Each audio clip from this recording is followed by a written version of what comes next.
വോട്ടുകൊള്ളയ്ക്കെതിരെ രാഹുൽ ഗാന്ധി നടത്തുന്ന പോരാട്ടത്തിന് പിന്തുണ പ്രഖ്യാപിച്ച് Congress Guruvayur block committee freedom night March സംഘടിപ്പിച്ചു. ചാവക്കാട് നിന്ന് ആരംഭിച്ച മാർച്ച് ഗുരുവായൂർ കിഴക്കേ നടയിൽ സമാപിച്ചു. കൂട്ടുങ്ങൽ ചത്വരത്തിൽ KPCC രാഷ്ട്രീയ സമിതി അംഗം TN പ്രതാപൻ മാർച്ച് ഉദ്ഘാടനം ചെയ്തു.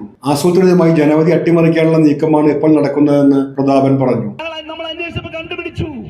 1529 ബൂത്തുകളിൽ 1000-ൽ താഴെ ബൂത്തുകളിൽ അഡീഷണൽ വോട്ട് ചേർത്തിരിക്കുന്നു, പ്രത്യേകമായി വോട്ട് ചേർത്തിരിക്കുന്നു.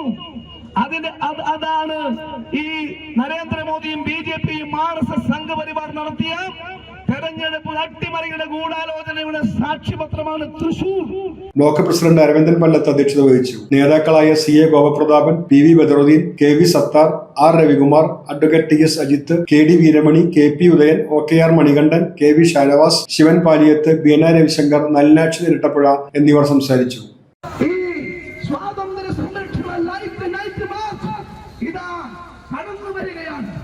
നിങ്ങളുടെ സ്നേഹം വേണം, നിങ്ങളുടെ പിന്തുണ വേണം, നിങ്ങളുടെ അഭിവാദ്യം വേണം. നിങ്ങളുടെ പാർട്ടി ഏതുമാകട്ടെ, നിങ്ങളുടെ മതം